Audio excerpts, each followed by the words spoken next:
Live, Laugh, Larceny discusses true petty crimes that may be disturbing to some. Or could be easy listening to all you psychopaths out there. All stories are based on actual events, but details may vary. Listener discretion is not advised.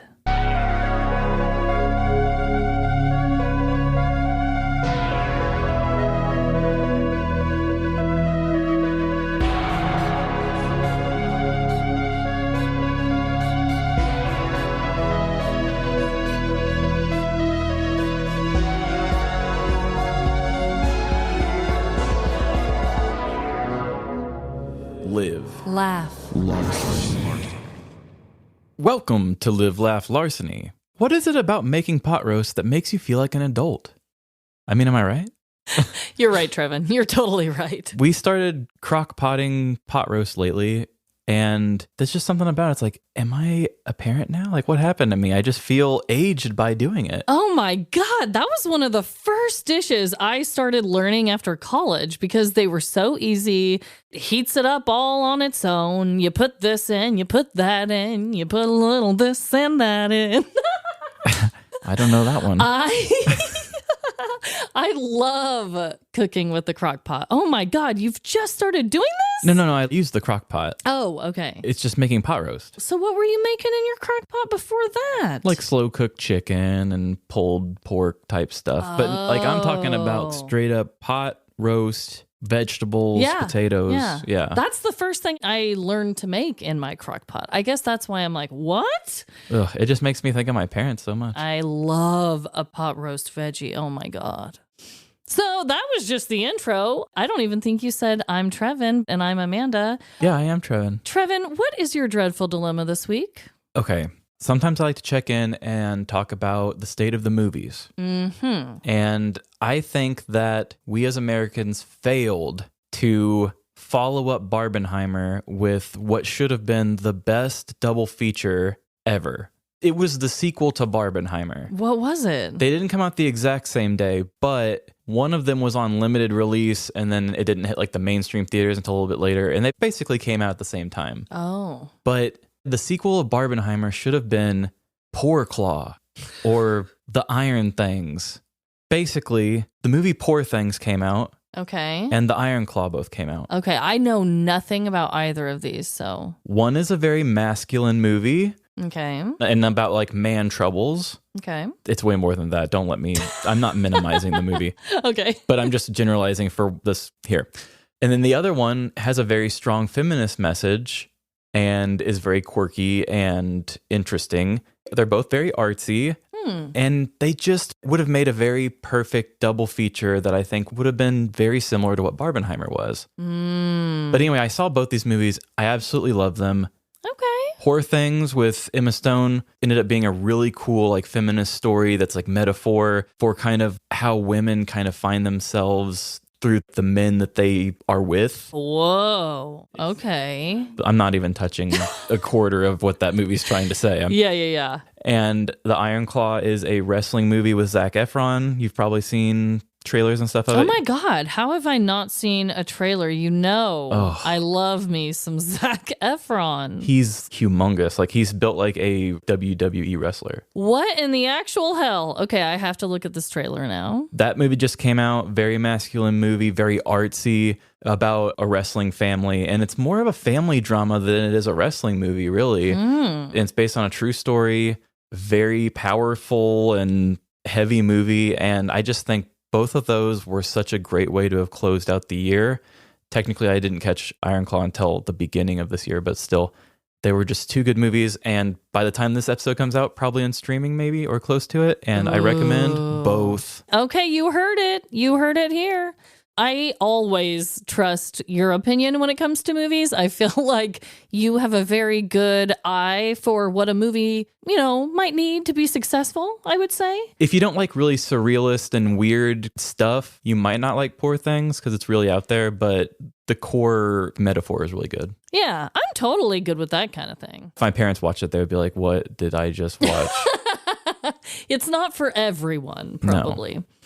But yeah, what a missed opportunity. That does sound like a really interesting combination. Yeah, and kind of very similar to Barbenheimer. Wow, that's a really good one. I need to check both of those out. I need to see a gigantic Zac Efron. Oh, he's big. I also have a dreadful dilemma, and it has to do with an iconic video as well, I guess, technically. So kind of similar to yours, but a little different because mine is a YouTube video, and it is one that my oldest daughter recently showed my youngest daughter. She's, a year and a half-ish right now, and let's just say that since she's seen it, it has basically taken over her entire life. Winnie's life? Yes. Okay. Were you about to guess what video it is, or do you have any idea? Chocolate Rain? Oh my God. Baby Shark.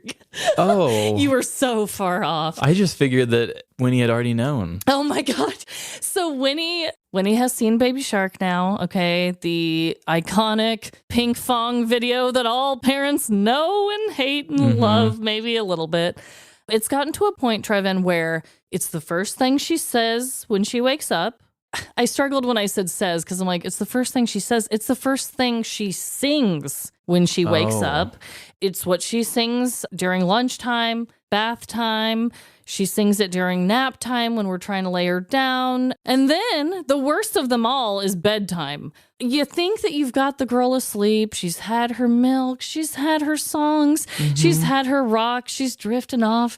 And then out of nowhere, Trevin, I hear, da da do do do, mama do do do, and I'm like, no, no, not I thought again. you were asleep. I actually have an audio recorded of her that I can show you after this. It's really cute, but it was frustrating timing because it was in the middle of the night when I was trying to put her to sleep, and she wouldn't stop singing Baby Shark. Dang. I'm sure there's probably like a really soft acoustic version by like a person with a really beautiful voice.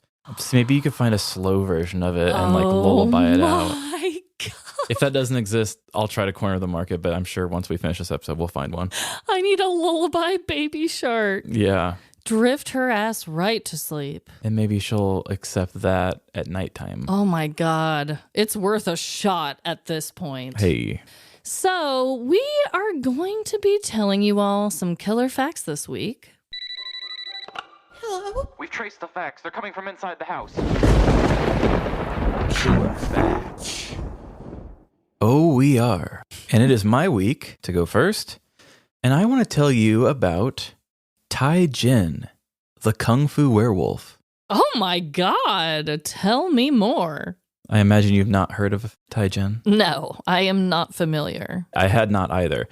So I'm coming from humanmarvels.com. Ooh, yes. Which I've never used for a story in here before, but this website is good. It sounds like a good one. That's why I'm excited. So Tai Jin was born in China in 1849. He was born unique, afflicted with hypertrichosis. So if you're not aware of what hypertrichosis is, a simple Google search comes up with hypertrichosis is defined as excessive hair growth anywhere on the body in either males or females. So a lot of people who have that are some of the people who have the face hair that's very long. Yes. Oh God, what would they call them in the freak shows? They would call them like the dog face boy. Yes, so cruel. Later on, there was a very famous person named Jojo that was known as was a very famous dog face boy, I guess. Yeah. Who suffered from that. Damn. So for Tai Jin, his parents thought that this was like the work of demons. Oh no. And so they left him in a forest to die. Oh my God. But a Shaolin monk traveling through the forest discovered the child and took him back to the Fukian Shaolin temple. There Tai Jin was raised by the monks. He was trained in martial arts, and it quickly became apparent that he was exceptional in both appearance and ability. He quickly became a favorite among the Shaolin masters, and a bunch of them taught them everything that they knew. Oh my God. And sorry, when did you say that this was again? Well, he was born in 1849, so it would have probably been like 18, maybe 60. To give the parents maybe unnecessary grace, I don't know. Maybe back then it wasn't like a very well-known thing, and maybe it is more of a culture thing that they were like, this is the work of the demons, but my God. Yeah, it could be a thing that maybe they've never heard of it at all, ever. Right. It would probably be a startle if it's something you've never heard of, but that's so cruel, and I'm so glad that the monks found the baby. Yes. So it says here that he was a sponge and mastered every technique shown to him. He became the first to master over 200 different empty hand systems and over 140 weapon systems.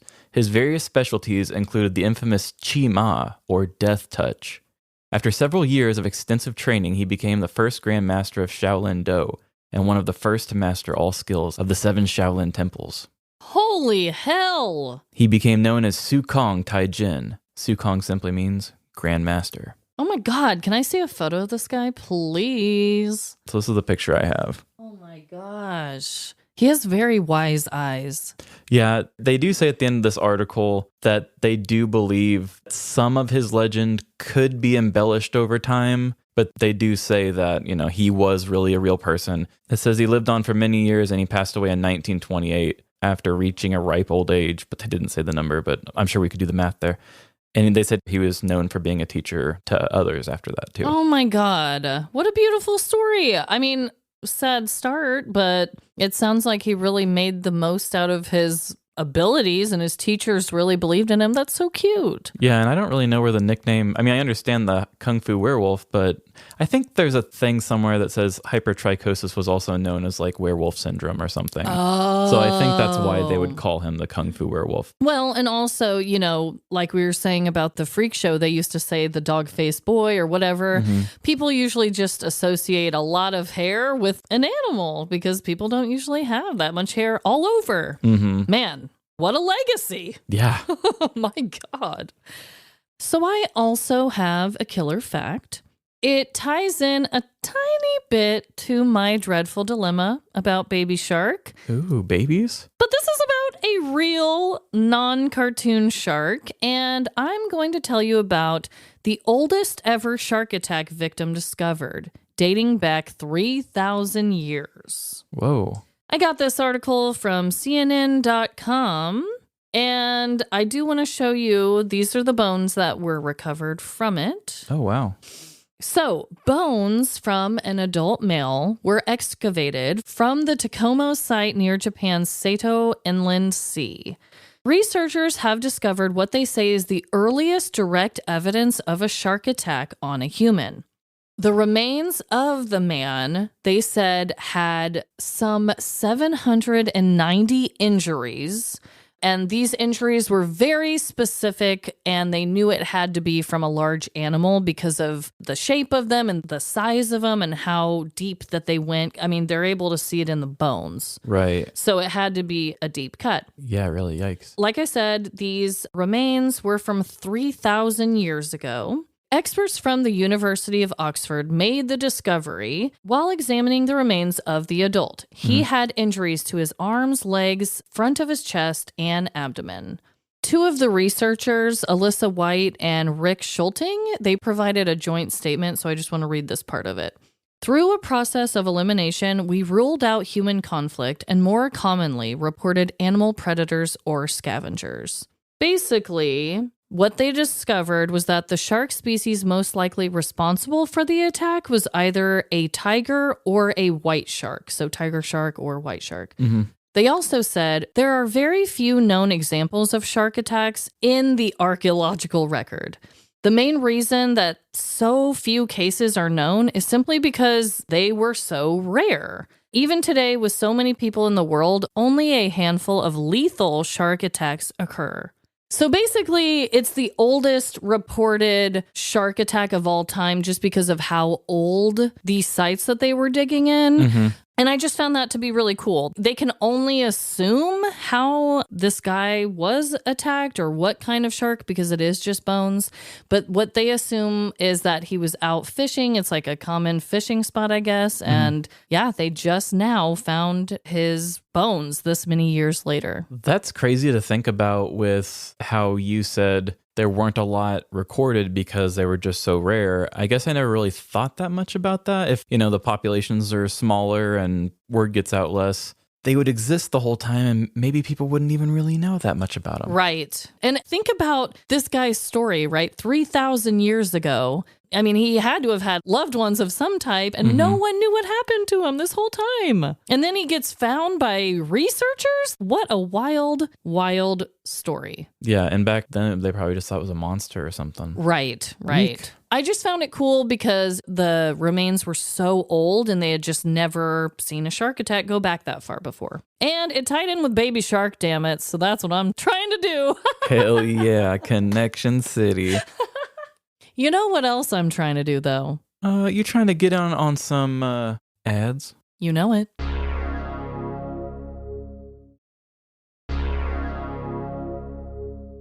And we are back. It is Trevin's week to go first with his story, but I'm going to interrupt him for just a brief moment. What the? I would love to share a very, very sweet message that we got sent from one of our listeners. Trevin sent it over to me whenever he saw it, and my God, it really just made me have the biggest smile on my face, and it really motivated me. Yeah, I had to send it to Emily too. Did you? I was like, see, we are out here making a difference. I showed it to Jordan too. I was like, read this. Someone loves us. And then he blocked you. No, he actually thought that this was really, really cool. Nice. So let me read this. It is from our listener named Rachel, and this is what they had to say. Hi, Trevin and Amanda. If you've ever wondered whether your fan base includes single moms in their 40s, I'm happy to say the answer is a resounding yes. Since discovering your podcast about a month ago, I've binged you guys with reckless abandon. As a veterinarian and a mom, I absolutely adore the mix of pet stories from you both, parenting anecdotes from Amanda, and of course, the petty crime stories that are endlessly entertaining. This is kinda morbid, but I actually help pets pass on in their homes, which, as you can imagine, gets pretty heavy at times. And your podcast hits just the right notes to get me through those tough days driving from pet to pet. So thank you. You guys are awesome. I'll be a fan for life. Please keep doing what you're doing. Rachel. First, thank you so much, Rachel. Oh my God. A resounding thank you, Yes. Rachel. I'm so honored that we have a single mother in her 40s that helps pets pass like in a sweet, safe environment. You sound like an amazing human being. Yes, I already love my single mother crowd, and then the job itself too. Whoa. I know. We need more people like you, Rachel. I mean, my God. I wouldn't survive that job, I don't think. It That would be hard. trying on the heartstrings, guaranteed. I loved that message for so many reasons. I'm glad that we have listeners that are like Rachel, that have jobs like that are out there doing their thing, being a working mom, and just the things that they had to say. Just, I don't know. It just really touched my heart. So thank you so much, Rachel. But yeah, thanks for passing the kindness on back to us because that felt really good. Yeah. So we are on to stories, and hopefully, Rachel, and to everyone else listening, we can give you guys some good stories to laugh at. I have a feeling this one will be good. Ooh, okay. So I had a different story written for this week. You did? I did. And then a very big viral story had hit. As you and I are sitting here talking, this is probably the fourth day it's been like really big. Oh, wow. I'm glad you hadn't heard of it. So I thought I should bump this thing to the front of the list. Yeah, that's a smart move. So I will tell you ahead of time, we may need your help with this one. Oh, no. So everybody listen up. And here we go. This show has seen its fair share of mysteries. We had the epic Mystery of the Whodunit Ouchie Ouch Man, with its mind-blowing twist reveal. We've also encountered some that went unresolved, like the thief who left behind nothing but a caricature he sat for. Twisty conclusions, crimson red herrings, and emotionally charged dialogue. We are no stranger to narratives that keep us guessing. I mean, yeah, we do make a pretty cool show. With my love for dark thrillers and the Saw franchise, twists that resolve a fiery plot are some of my favorite literary devices. The little breadcrumbs laced throughout the story are so fun to pick up on during a second viewing. It's the sort of thing that blows your mind, but also feels so obvious once it's revealed. I did not see that coming. But with my neat and tidy way of being, there are those out there who are my opposite. The kind of people who don't need every question answered. and all plot lines to intersect into one very coincidental uncovering. In fact, some of these people prefer their mysteries unsolved. The anarchist audience loves nothing more than to get right on the edge of release, and then saying the end, leaving a story wide open. Aw, man. Maybe they hate the truth. Maybe they're robots like my new friend ChatGPT. Whatever it is, people keep creating content without a resolution. It must be for someone, right? Today, I'm going to give you a very petty mystery that, as of today, is unsolved. So join me for this dramatic retelling. Perhaps you may be able to help solve a mystery.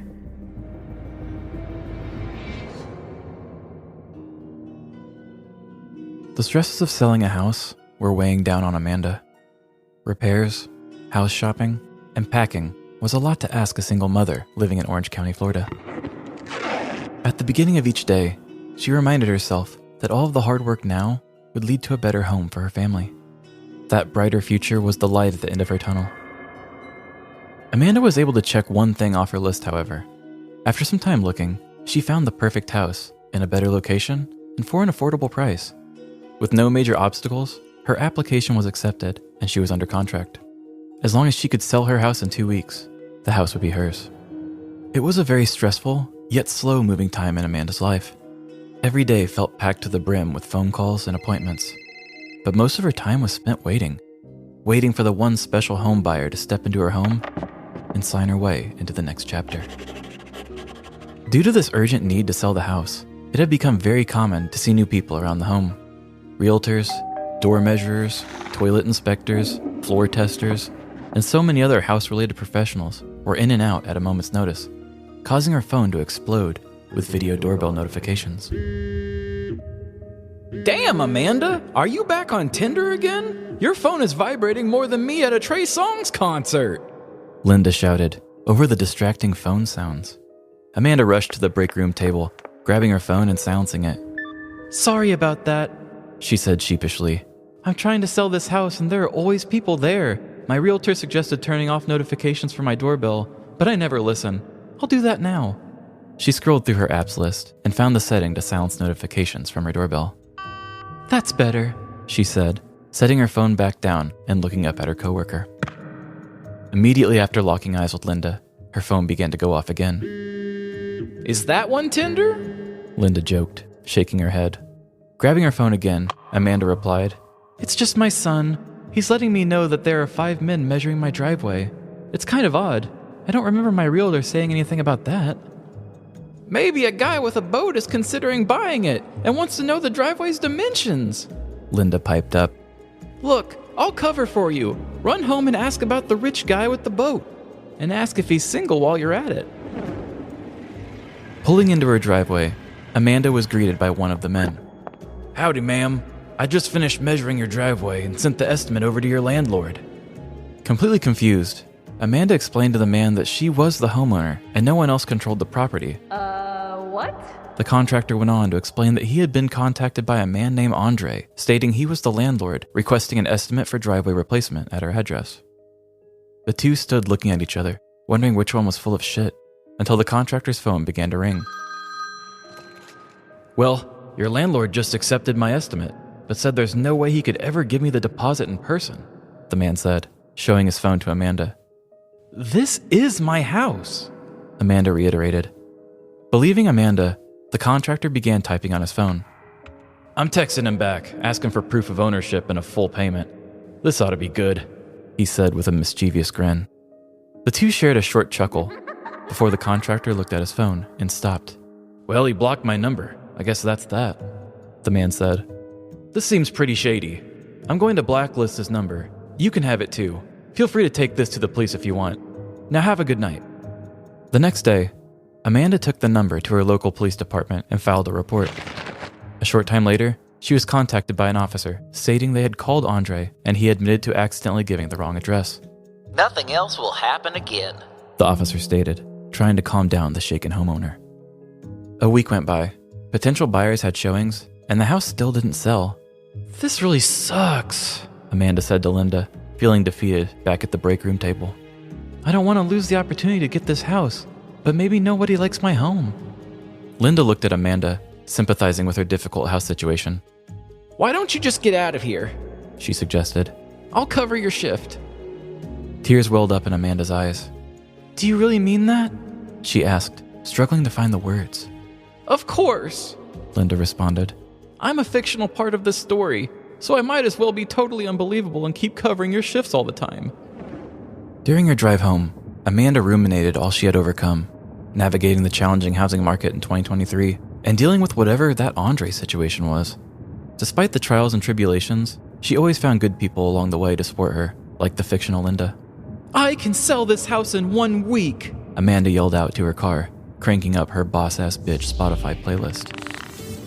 She fist-pumped and rocked to her empowering anthem. I am invincible! But the second she saw her home, she stopped dead in her tracks. What the? How is this possible? Amanda yelled in baffling amazement. Pulling up to the curb in front of her house, she stared in shock. What was once the location of her son's Power Wheels derbies and a gallery for summer chalk art was no more. Amanda's driveway had been stolen. She opened her video doorbell app and watched as a bulldozer tore out all of her driveway cement and drove away. Got your driveway. In less than 10 minutes, it was gone, without a trace. Walking along the destroyed path of rubble, formerly known as her driveway, Amanda called the police and reported the bizarre theft. Huh. I guess when I said nothing else would happen again, I was wrong, the officer from before embarrassingly admitted. After investigating the scene, he found no clues that would help identify the driveway disappearer. You know, that Andre guy seemed a little suspicious. Let me give him a call and see if he knows anything about this, the officer told Amanda. The cop went to his recently dialed list and gave Andre a call. Do you know anything about the property you called for service having its driveway stolen? Uh-huh. Yeah. Well, if the mood's right. No. So did you do it or not? Okay, then thank you. Have a good night too. Drawing his attention back to Amanda, he reported his findings. He said he didn't do it. Did he give any information that may be helpful? Amanda asked. He actually told me he had nothing to do with it and hung up. The rest of that was just me making you think I had control of the situation. Amanda looked down and wiped the tears from her cheek. I'm sorry. You know, this is such a weird occurrence that I'm sure the story could go viral and you could start a GoFundMe. All is not lost. If you can turn your tragedy into content for others, you can usually monetize it.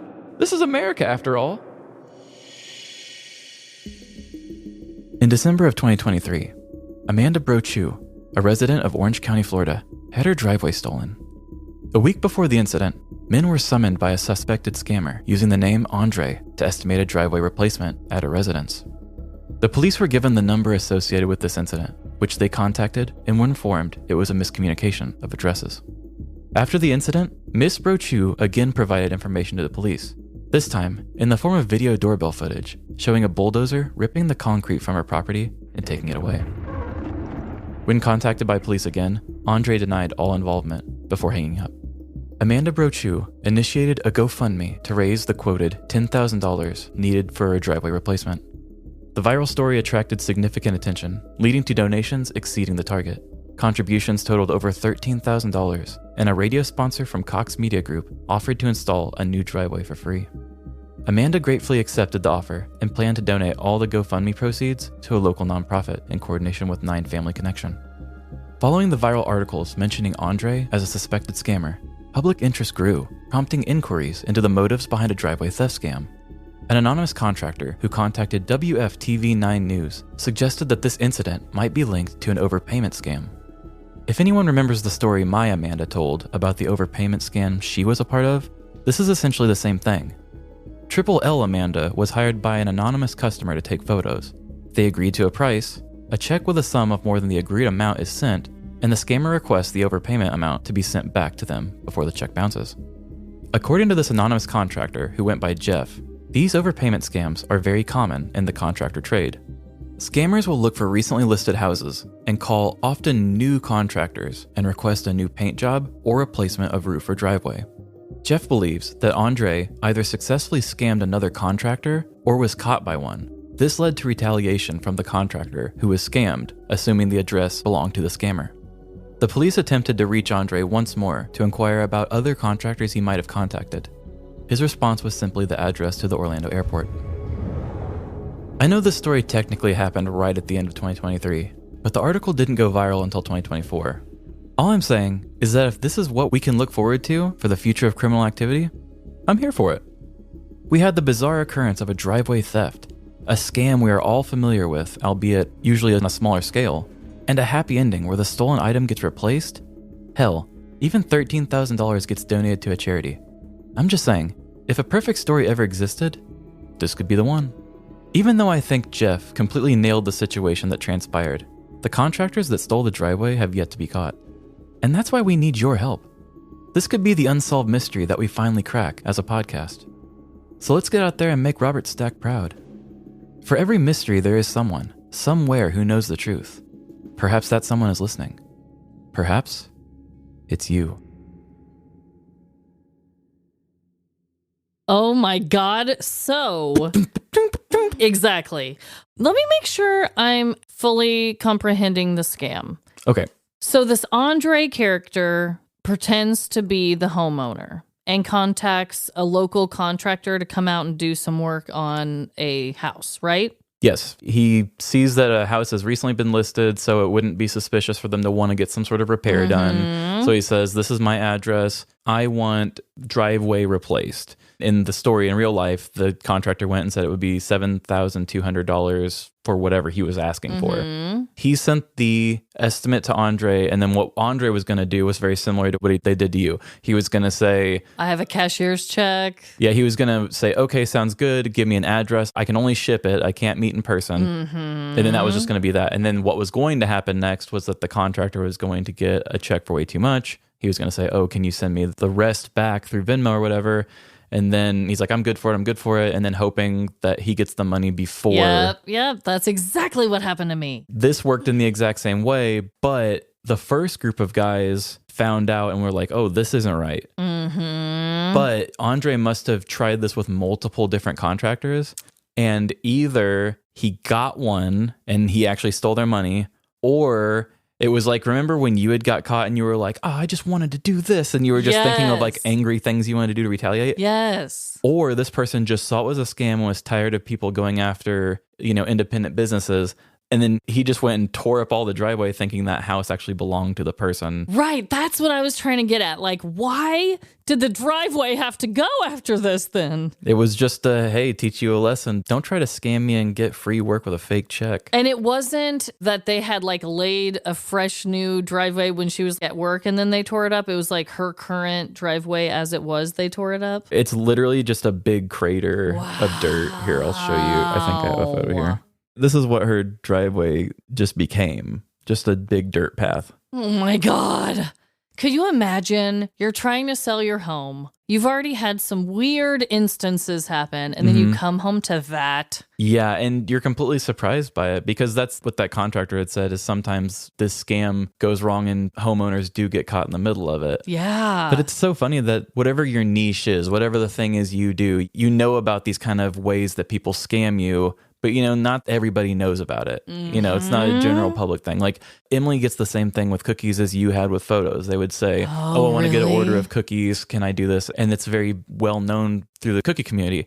They did it to photographers like you. Then it's like, oh, people actually try to do that on a larger scale to contractors? That's nuts. That is nuts. So I'm sure everybody has their own version of it. And that just kind of blew my mind, like to be able to revisit that and see it on a different scale. A larger scale where someone really had a whole part of their home dug up, basically. That's insane. And it really is a tale of two criminals. One is a criminal you kind of know. It's Andre that you don't know is a scammer, but then the person that went and retaliated was just a business owner who was pissed, probably. I know, which honestly, they really shouldn't have gone that far. No. That would almost be like I was given a location that this birthday party weird thing I was going to photograph. That would almost be if I took it out on that business that I thought I was going to be doing that photo shoot at that didn't exist. Yeah, who would get caught in that scam, realize they got scammed or are getting scammed, and think that they gave their own address. I know, but people don't think it through and they get mad. And it kind of makes me feel like not only did they lose time, but maybe they lost money somehow with this person already, because to take it that far, yeah. It's possible. But damn, that was a really, really, really good story. And whoo, the connections, baby. Oh, no. I'm glad. I'm not even going to play coy. Like, I'm so happy to see that we got a good connection coming. Yeah, our crimes and everything are, different and whatever, but wow, the similarities are going to blow your mind. Oh, I'm into it.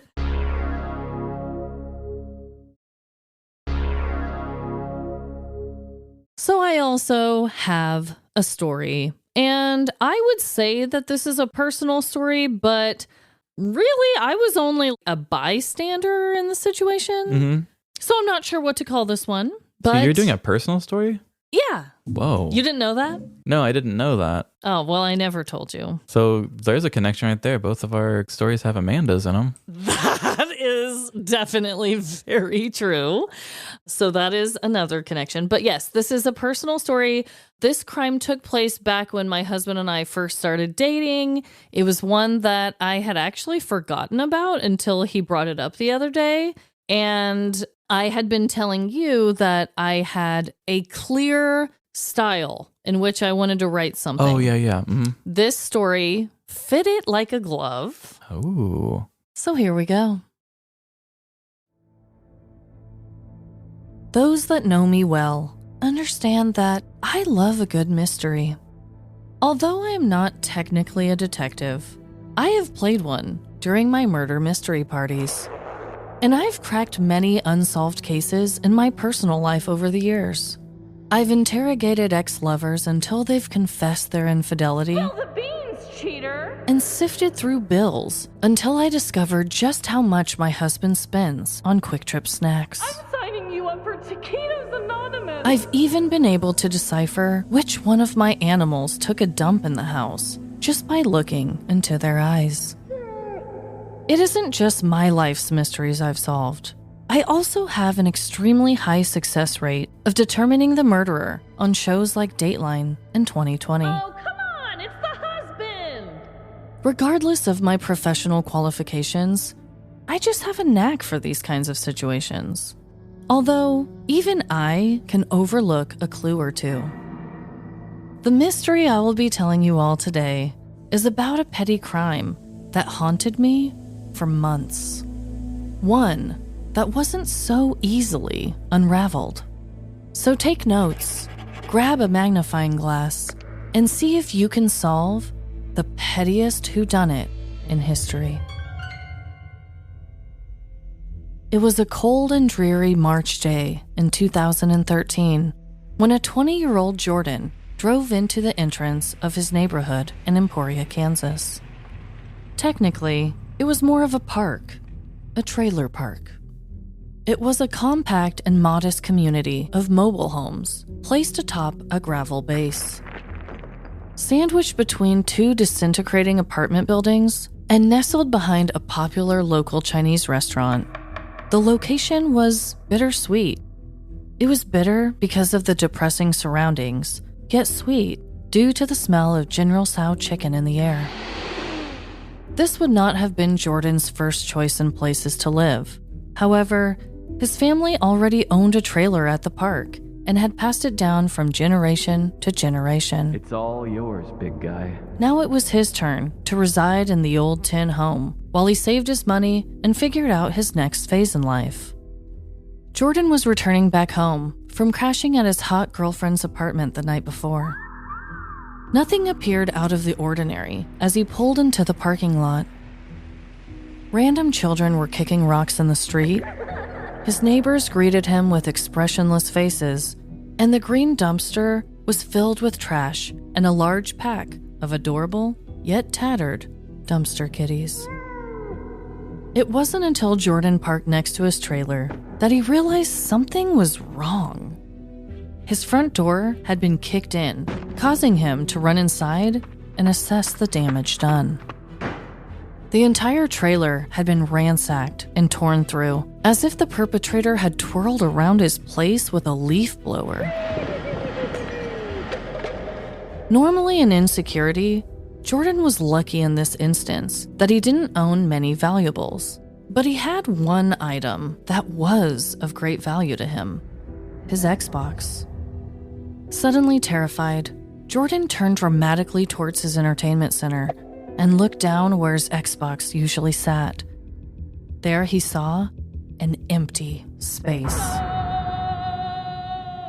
Jordan's mind immediately started filtering through possible suspects to this awful act of theft. There was Corinne, the cat lady, who lived diagonally across the street from him.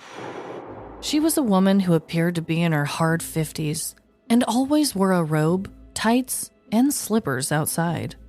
Anytime there was drama in the park, Corinne would be there, not necessarily starting the drama, but definitely relishing in it. Plus, she had always complained when Jordan threw parties with his music at full volume. Yet she also had a soft side. Corinne was often spotted feeding and naming the dumpster kitties. I'll name you Strudel. This led him to consider the greasy and sleazy Danny, who lived straight across from him. He was newer to the area and appeared to be in his upper 20s. He had medium-length dark hair and usually wore a white tank top and jeans. He seemed nice enough, giving out a smile to all his neighbors, but the man's crooked teeth would make anyone tempted to pay for his dental work. Finally, there were Jordan's next-door neighbors, the Thompsons.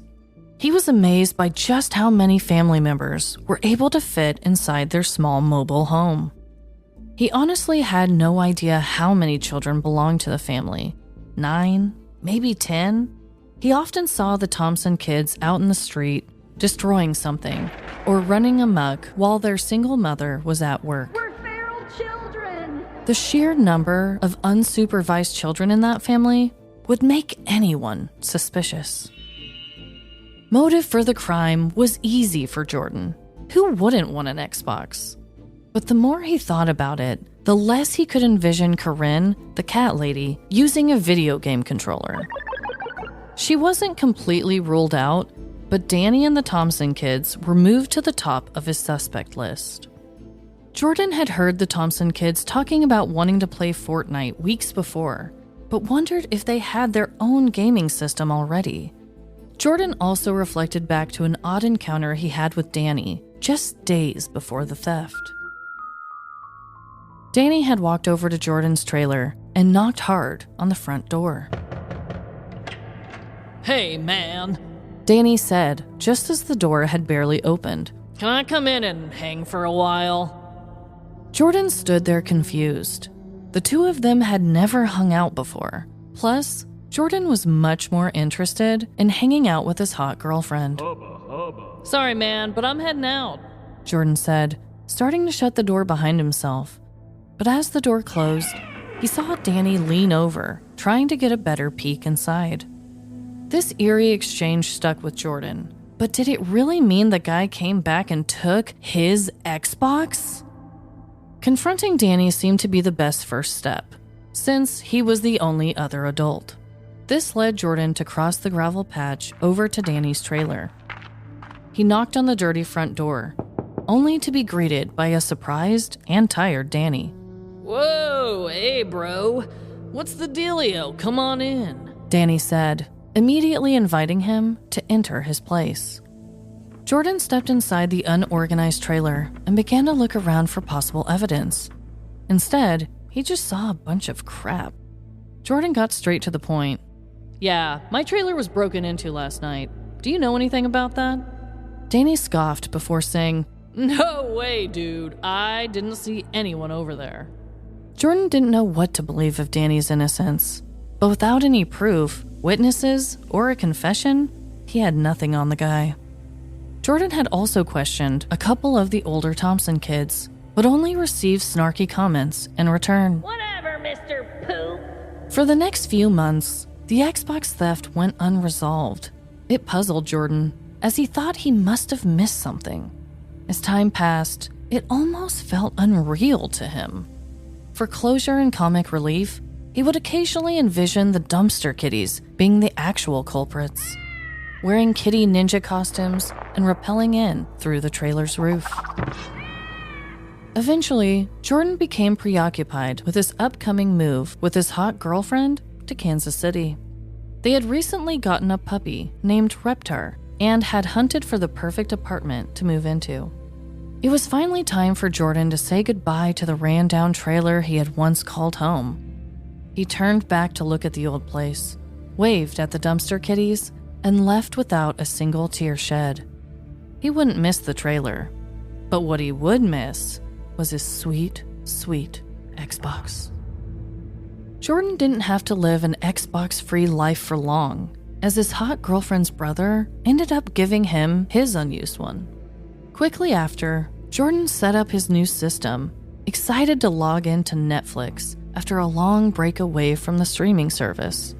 Logging into his account, he immediately noticed a few changes had been made. The icons were all different, and a new name was listed instead of Jordan's. Hey, Amanda, come here quick! He shouted for his hot girlfriend as he stared at the screen. What is it, babe? Amanda asked, making her way into the room and also looking at the Netflix accounts. Looks like I finally found out who broke into my place and stole my Xbox. Jordan said, with a slight chuckle. Amanda read the main account and shook her head in disgust. Fuck you, Danny. Yes, it turns out that not only am I an amateur detective, but I was also once a hot girlfriend.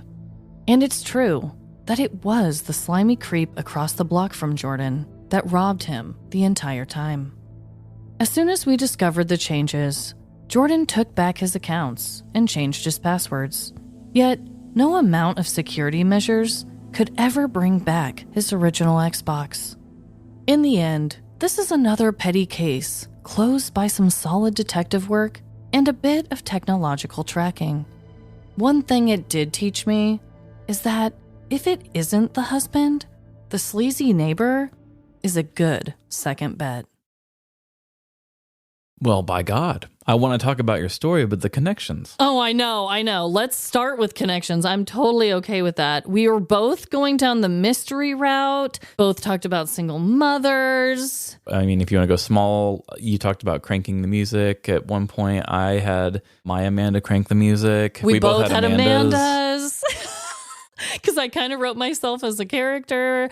We also both had things done to people's homes. Yes. The list truly goes on and on and on. And guys, when we tell you that we do not speak about our crimes, we just tell each other the name of the victim or perpetrator or whatever, just to make sure. And I didn't even tell you I was doing a personal story before this. So totally random, totally bizarre. We were both in the mystery zone, but this is actually all a true story. I didn't say this beforehand. I wanted to say this. I made up all of the neighbors' names, even Danny. Both of us cannot remember what his actual name was, okay? We cannot remember for the life of us. I figured that'd be the one you would remember. No. I don't even know if it was Danny, but that just felt right to me, so maybe it was. I do remember when we moved to Kansas City and we plugged in the new Xbox and found out that, sure enough, this guy had not only created an account for him, but there were like a bunch of children accounts too. I didn't put that on there just because in the story I didn't talk about him having kids and blah, blah, blah. But the details of his neighbors, all true. The details of his horrible living conditions when he lived in that crappy little trailer, all true. I just kind of beefed up his interactions with the other characters more to make it more like a detective's tale. Yes, just because I wanted to write it in like a murder mystery style, except for minus the murder. Are you a fan of The Big Lebowski? I have never seen it. Oh my God. I know. Oh, well, you're going to get some hate now. I am. That movie is kind of like a Jordan type person being a detective. It's not literally a detective story, but it feels like a detective story because of like them trying to figure out answers and stuff. Okay. You should really watch it. Emily and I watched it probably a couple months ago. Oh my God. It's a classic. I know. I've never watched it. I need to. Yeah, it's a good one. But yeah, it was just so funny. We, had recently traveled and we were talking about, I don't even know what made it come back up, but he was like, yeah, remember when my trailer got broken into? I even confronted the guy. He tried to convince me I had nothing on him. And then it turns out it was him. And I was like, oh my God, how did I forget about this? I will say, too, the dumpster kitties were a very real part of the story. And don't worry, guys, lots of people actually fed them. They would never come near you. It was never like, oh, cute little kitties, you should have taken them in and loved on them. No, they would not let you take them in. Oh, so very feral then. Very feral. The dumpster was their home. They were so cute, but like some of them were missing eyeballs, like some of them had missing hair, but they were so cute. And a lot of people fed them and stuff. I remember one time a couple of Jordan's friends that they bought a big old bag of kitty food and just poured it all over Jordan's new car. And it was just covered in dumpster kitties one morning and just little kitty footprints all over his So it was a prank on him. Okay. Yes. I thought you just meant that was the best place they thought of feeding the cats. No. And I thought, not a great decision. Wasn't good. No, they were pranking Jordan. They were like, haha, now the dumpster kitties will never leave your house. And they're such little shits. If somebody did that to me, I would just call and I'd be like, I'm not going anywhere. I'm just going to watch these cats eat. It's the same as when you're on the couch and you don't want to get up because your animal's on you. Like, I know. they're on my car. I'm not going to work. I know. What are you to do? But it was an interesting time. I had to go back in time and man, that Chinese food over by there was 10 out of 10. Oh my God. Every New Year's on New Year's Day, I always get Chinese. Yeah. Because I feel like if you start your year off on the right foot with the right thing, yes, everything will follow. It doesn't always work that way, but I still like doing it. Uh-huh. We ordered some and I forgot that the place right next to our house gives a comical amount of food. And she was like, I'm done. And I'm like, you can't be done. So last week, every single day I had Chinese for breakfast. Oh my God. One of the days I had Chinese for dinner, and I think I fit in for lunch once too. Holy hell. We had Chinese this week as well. Hell yeah. It's just a good thing to have. You know what I mean? Mm-hmm. So we don't even have to jump into connections, guys. The connections were off the chart this week. I do like that yours was framed more as a whodunit, and mine was more of just like an unsolved mysteries. Yeah. Sort of like it's questionable. We don't know what happened, but it's not so much framed in that same way. And I do like that we at least tackled two subgenres of the mystery. Yes, me too. And we both said the word whodunit. Yeah. That was another freaking connection. I just couldn't even believe. Yeah, mine starts with, we've had a fair share of mysteries, and I didn't know that I was about to get another. Seriously. And I didn't know that I was about to be like, mine is the most pettiest whodunit in history. Just totally Right after hearing mine, how pushing rude. yours into the shadows. That was not my intention. Well, I hope that everyone is having the best week. And just remember, no matter the crime, big or small, in the end, we're all doomed. Doomed to solve a mystery or two. Bye. See ya. It's the end. It's the end. Thanks for listening to our show. And follow us on social media, Instagram, TikTok, Facebook, or Threads. You got to see a picture of the stolen driveway. Live, laugh, larceny. And I'm looking to write even more personal stories from our listeners. So send us your petty crime stories. livelaughlarceny@gmail.com. And give us a star for every connection we made today. Pat on the back. Give us 5 stars wherever you rate podcasts, Apple, Spotify, or Good Pods.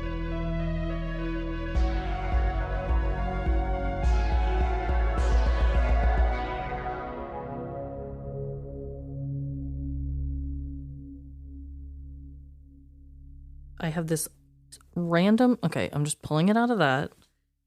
Because I don't want to have a rat tail. I don't want to have a rat tail. Rat tail, rat-a-tat-tat-tat-tat tail. Oh my God.